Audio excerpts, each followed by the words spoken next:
artist. Learn more about their pigeon and squirrel socks at thisnightsocks.com and at their holiday market stands at Grand Central and Union Square. This is WNYC, 93.9 FM and AM 820, NPR News and the New York Conversation.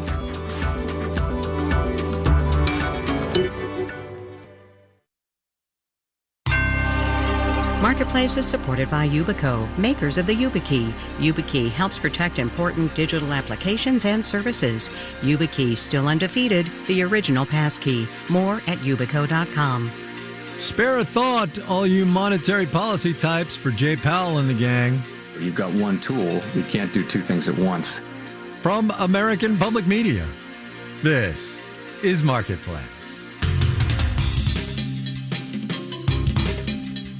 Marketplace is supported by Mercury. Mercury is a fintech that helps entrepreneurs do more with their money. They offer banking, credit cards, invoicing, and more all in one place. Learn more at mercury.com. And by Odoo, dedicated to providing software designed to scale with businesses. Odoo's programs for manufacturing, accounting, and more aim to provide building blocks for creating a custom software suite. Odoo, what businesses need. And by UKG. Their HR, pay, and workforce management tools are designed to help business leaders build trust and empower their people. UKG, because when work works, everything works. More at ukg.com/work.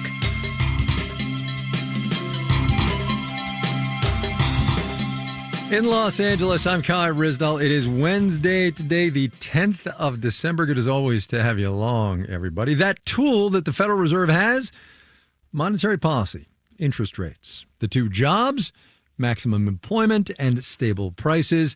The challenge in late 2025? As I mentioned, and as I've mentioned here before, the situation is that our two goals are a bit in tension. Yes, you have mentioned that. Interestingly, everyone around the table at the FOMC agrees that inflation is too high and that we want it to come down, and agrees that the labor market has softened and that there's further risk. All right, so what's the problem? Where the difference is how do you weight those risks, and what does your forecast look like, and where do you ultimately where do you think the bigger risk is? You tell us. We made a decision today. We had 9 out of 12 supported it, so fairly broad support. But it's not like the normal situation where everyone agrees on the direction and what to do. It's more spread out, and I think that's only inherent in the situation. So here's the way it shook out. A 0.25 percentage point cut, as you've heard. 9 votes for that. 2 wanted no cut. 1 wanted a deeper cut. More dissent than usual, but about what everybody had been expecting, honestly. 3 questions on artificial intelligence, which is a lot for a Federal Reserve press conference. Inflation and tariffs, of course, made an appearance too. It's really tariffs that's causing the most of the inflation overshoot. And we do think of those as likely to, in the current situation, as likely to be a one-time price increase. Our job is to make sure that it is, and we will do that job. But right now, you've got this difficult balance, and there are risks to both sides. There's no risk-free path. Words to live by. There is no risk-free path. Wall Street today, traders, well, they do love them some rate cut talk. We will have the details when we do the numbers.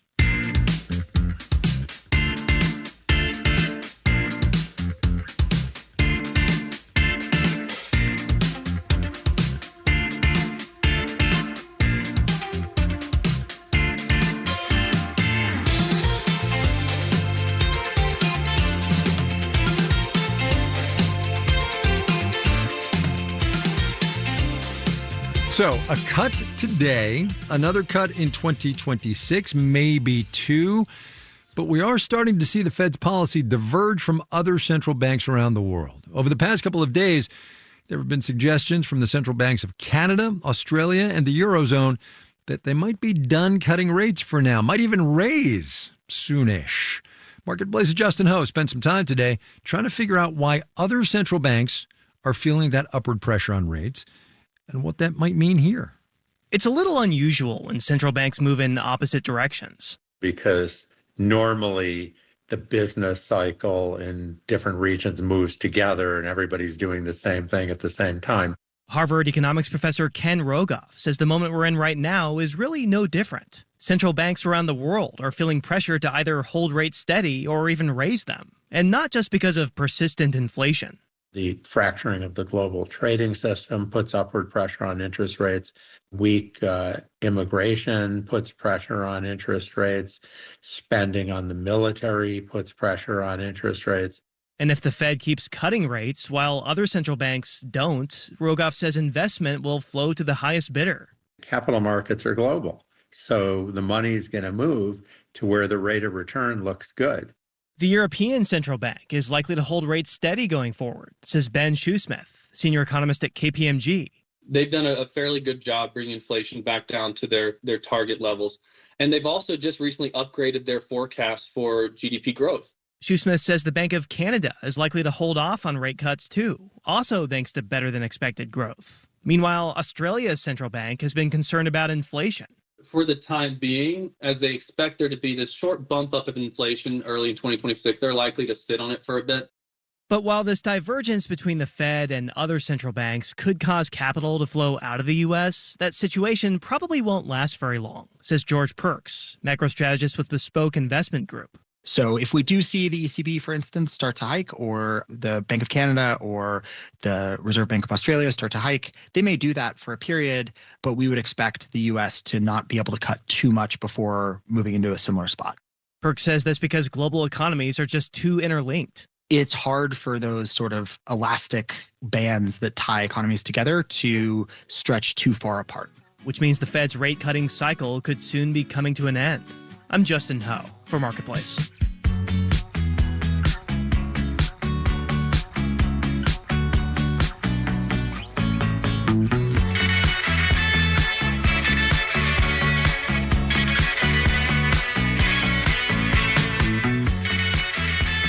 "'Tis the season" is a phrase bandied about quite a bit this time of year. For those of us in business and economic journalism, however, the season can mean something a little bit different. Earnings season. It comes but 4 times a year. Public companies open their books once a quarter to show everybody how much they made or lost the past 3 months. Quarterly earnings reports have been required in the United States since the 1970s. Transparency, right? Informed investors. But they can also distort the way companies do business. And there is news the system could be changing soon, and that come 2026, earnings season could come less frequently. Stacey Vanek Smith explains. So let's say you have just been hired as a CFO. Congratulations. You get a fancy corner office, a huge salary, and an assistant who knows your coffee order. Meanwhile, you have one very major responsibility. Every quarter, Wall Street will have some expectations about how much money your company should have earned over the last 3 months. Your job? Hit it or exceed it by just a little bit. Sarah Williamson is the CEO of FCLT Global. She explains that every quarter, a bunch of Wall Street analysts and industry experts look at a bunch of data about your company and your industry. Just like a meteorologist, they gather all sorts of trends, all sorts of data, they analyze it, they try to predict what's coming next. And a few weeks before you actually report your earnings, Wall Street will come up with one number, a tally of all these earnings guesstimates. And just like a weather forecaster, sometimes they're right and sometimes they're wrong. So if their estimates are not what the company delivers, the language used is that the company hit or missed. But you'd never say, the sky hit or missed the forecast. Like that's nonsensical. It may be nonsensical, but if you miss that forecast, things will get stormy pretty fast. So say instead of earning $100 million one quarter, like Wall Street guesstimates you will, your company earns $99,999,999.99. It is a disaster if they miss it by a penny. A crisis. This might sound dramatic, but it really can be a crisis. Take Target. Last year, the retailer's quarterly sales came in at $25.7 billion instead of the expected $25.9 billion. Investors panicked, and Target stock lost almost a quarter of its value in one day. So it's maybe not surprising that companies will scramble to make sure that they hit Wall Street's guesstimate. So you take some actions. You delay hiring. You slash advertising. You've got a project, you delay. Campbell Harvey is a professor of finance at Duke's Business School. He was part of a team that looked into how mandated quarterly earnings impact how companies are run. They surveyed hundreds of CFOs. Among the questions, have you ever delayed a project to meet quarterly earnings expectations, even though that meant sacrificing shareholder value? 78% admitted to destroying shareholder value. What? Oh, every single one that we talked to had, this is a deep problem. Harvey says companies do all kinds of costly acrobatics to hit these numbers. And that 3-month merry-go-round, it's bad for companies. I remember asking a CFO, I said, well, why don't you just be honest about it?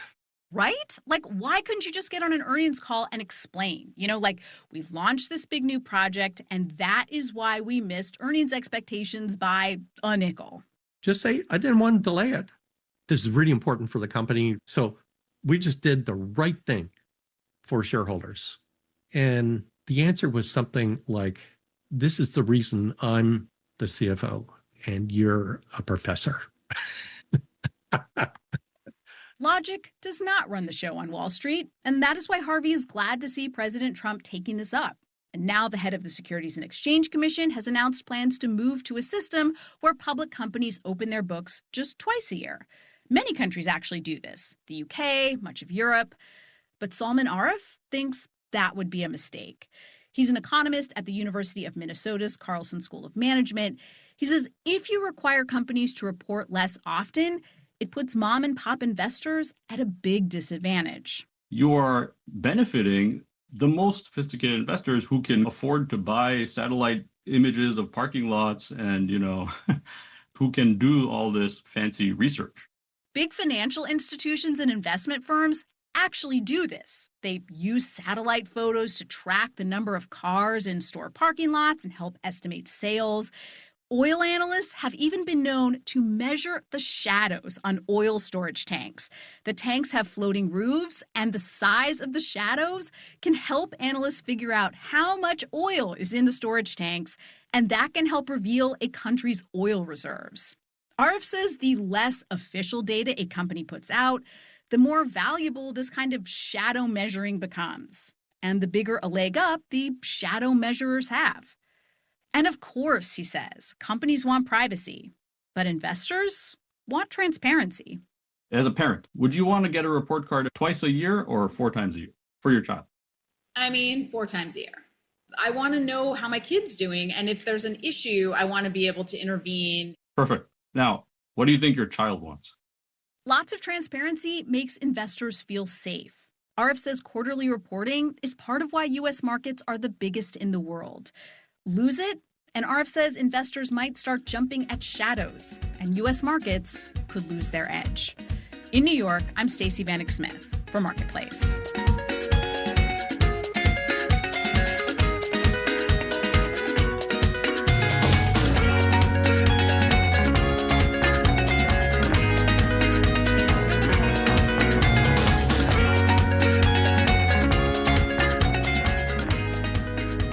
Coming up. The stocking stuffer trend is just, it gets wilder and wilder every year. 'Tis the season for little trinkets, but first, sure, why not? Let's do the numbers. Dow Industrial's up 497 points today, just over 1%. Closed at 48,057. The NASDAQ added 77 points, about a third of 1%, 23,654. The S&P 500 increased 46 points, 2/3%, 68 and 86. YouTube is unbundling its cable TV package. It turns out it's launching 10 smaller plans focusing on sports and family, entertainment, and news, some other things. YouTube, of course, owned by Alphabet, which added 1%. Fox, owner of Fox Sports, rose 2%. ESPN's parent Walt Disney skipped up 1 7/10% today. The high-end electric car maker Rivian is expected to share details about its new AI assistant in a live-streamed event tomorrow. The technology will be fully integrated into the car's computer and controls.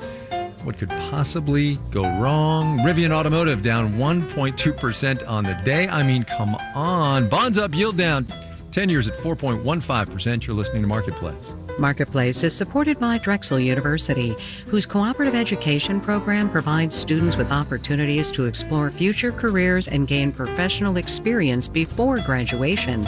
More at drexel.edu. And by Wealth Enhancement, offering its Wealth Blueprint plan through advisors nationwide. It integrates retirement, investing, taxes, and more into one plan. Learn more at wealthenhancement.com/build. And by JumpCloud, simplifying IT through its intelligent, unified AI-backed platform that securely connects users to any resource from any device anywhere. JumpCloud, helping organizations prepare for AI acceleration.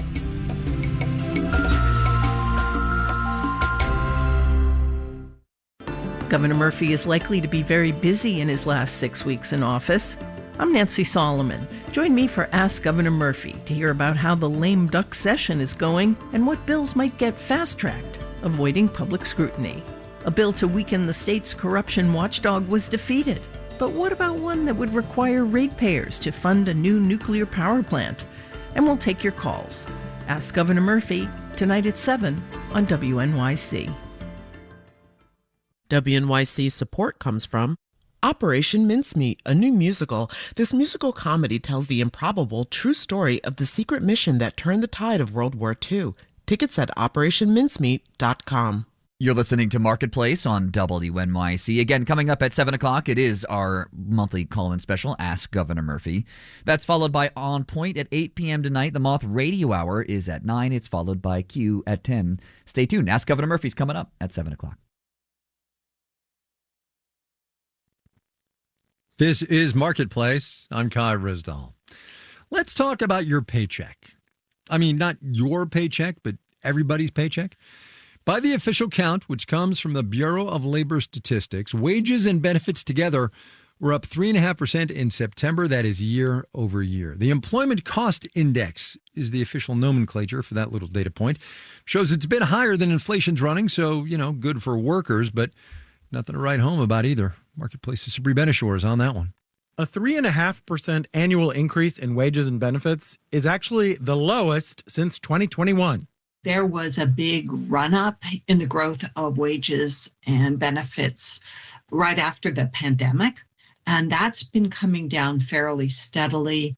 Erica Groshin is with Cornell School of Industrial and Labor Relations. The jobs that are getting the biggest raises now are actually the ones that did not get those big raises during the pandemic. What you've seen is catch-up from the workers who are essentially left behind. So, for example, unionized workers who did not get big raises back then because they were locked into multi-year contracts are finally getting them. Government workers also doing better. Leisure and hospitality workers, though, who saw huge wage gains during the pandemic, they are now not seeing that. Now what's catching up in wages more for the white-collar workers, the managerial workers, etc. Overall, and for most people, wage growth has been faster than inflation, but not by much. Wages are winning by about 0.5%, the smallest margin in 2 years. There isn't much momentum in terms of real wage growth. Gregory Dacko is chief economist at EY Parthenon. He says inflation is nipping at the heels of lower and median income families the most. That's a key driver of the ongoing affordability crisis that many families are facing. There is paradoxically, though, a bright side to slowing wage growth. It means the labor market isn't driving inflation. This was the fear that many had when tariffs started being implemented. That didn't happen. But there is one cost in this employer cost index that is exploding like a bomb. What employers pay for health insurance is hitting a level that we haven't seen in 20 years. Linda Barrington runs the Institute of Compensation Studies at Cornell. Employers' cost of health insurance has risen 6.1% in a year. When employers are seeing that level of increase, I would expect employees will be asked to pay some of that increase. So some of this barely okay wage growth we're seeing is going to get drained right on away to pay for that. In New York, I'm Sabri Benishore for Marketplace.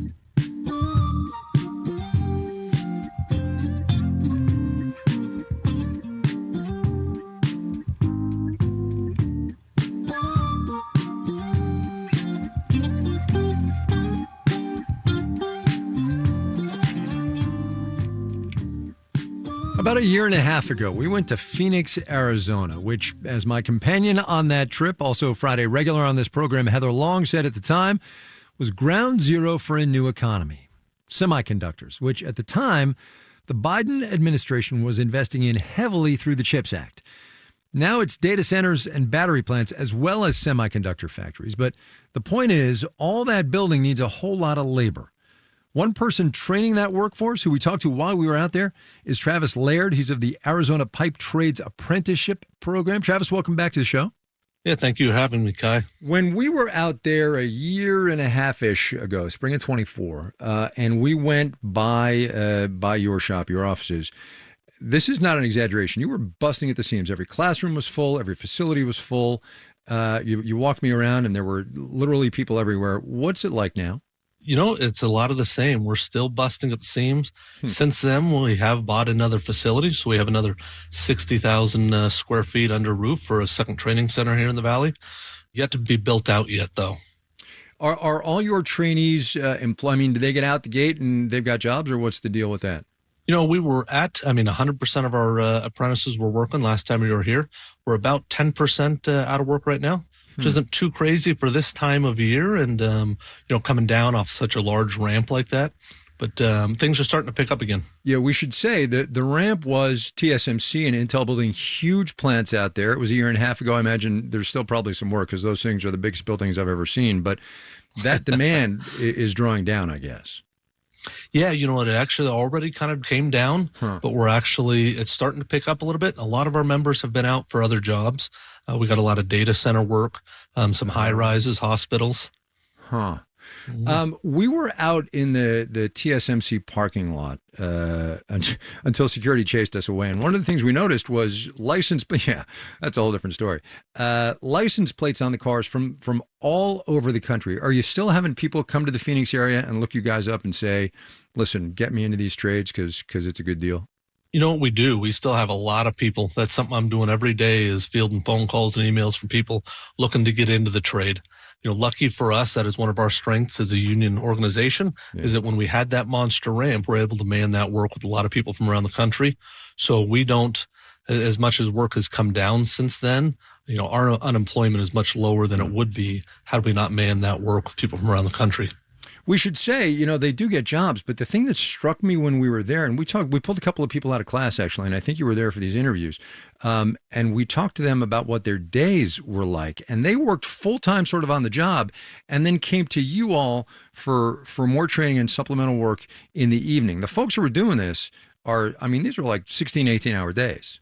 Yeah, I mean, it's, getting through the apprenticeship, the benefits are amazing, but it's not easy. It's a 5-year apprenticeship. You're working a full-time job, and then you're coming to class in the evenings. Part of the benefit of that is, it's an earn while you learn. So instead of just going to school and paying tuition, the day one when we bring you on board, we're putting you to work. You're making money. You're out there working, and you finish this program doing really well with no debt. This is a little sideways, but roll with me on this one. Since you are sort of in the belly of the beast, what are your thoughts on organized labor in this economy right now? I think those are the people who are winning. Just this weekend, I was listening to a podcast from Siren, Ladies of Bombshell, and they had an economist talking about, all the manufacturing jobs. If we do bring them back, that only solves part of the problem. That if, our golden age of manufacturing jobs in this country is when those were unionized shops. Yeah. And just bringing back those jobs without the organized labor, it's not likely to provide the jobs people are really looking for. Not for nothing, that economist, because I listened to that podcast because I'm a fan of Siren, was Catherine Ann Edwards, who we had on the program like 3 days ago. So I know her. Last thing, Travis, and then I'll let you go because I know you have all kinds of people clamoring for your attention. What is the economic boom vibe in Phoenix now? When we were there, it was construction and go, go, go. And, there's some challenges with the Phoenix area, right? It's a desert. It's, getting crowded, all of those things. What's the vibe? It's still going. And we're about to get another round of semiconductor work. The data centers are going wild. For us, we're definitely hoping that as a lot of this growth leads to, more power plant production. That's all work that we do. So as those booms shift, the strength of our organization, our members will go out there and do that. A lot of them are working data centers now. Keep building them. We'll be there. You need more power. We'll build that. Travis Laird is at the Arizona Pipe Trades Apprenticeship, UA 469 Plumbers and Pipe Fitters out in Phoenix. Travis, thanks a lot for your time. It's good to talk to you again. Thank you, Kai. Anytime.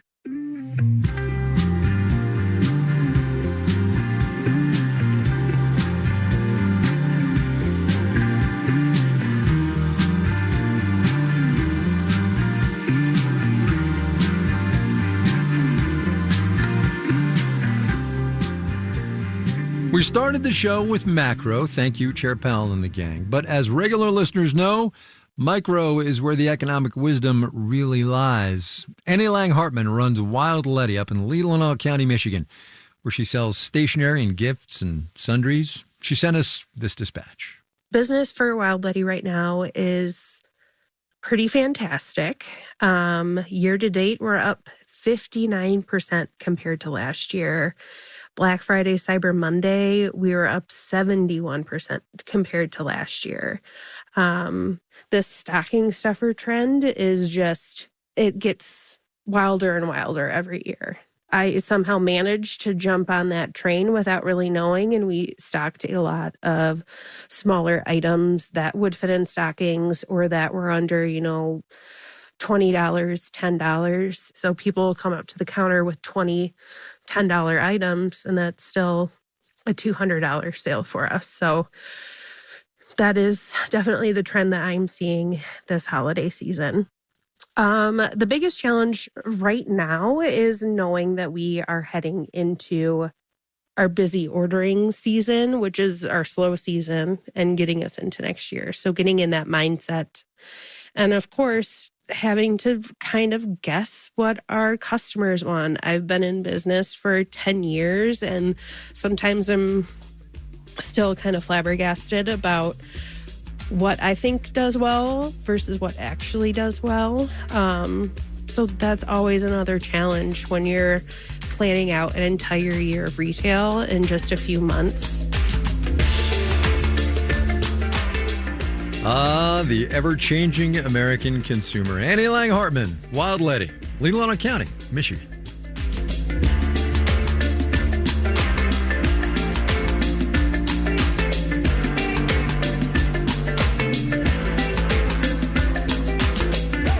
Marketplace is supported by Viking, dedicated to bringing travelers closer to the destination. Viking offers a small ship experience with no children and no casinos. Discover more at Viking.com. And by Odoo, dedicated to providing software designed to scale with businesses. Odoo's programs for manufacturing, accounting, and more aim to provide building blocks for creating a custom software suite. Odoo, what businesses need.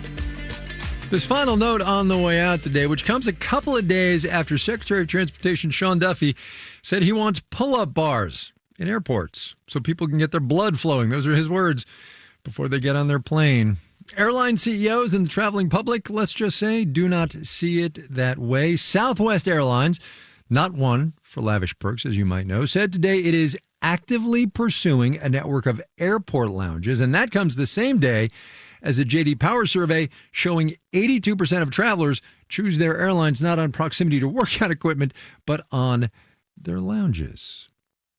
Our media production team includes Brian Allison, John Foke, Montana Johnson, Drew Jostad, Gary O'Keefe, and Charlton Thorpe. Jeff Peters is the manager of media production around here, about whom a very quick word. Jeff leaves us at the end of this week after almost 20 years of getting this and every other Marketplace show on the air. To say we wouldn't have been able to do what we have done without him in those 20-ish years undersells his impact by a fair amount. I'm Kai Ryssdal. We'll see you tomorrow, everybody.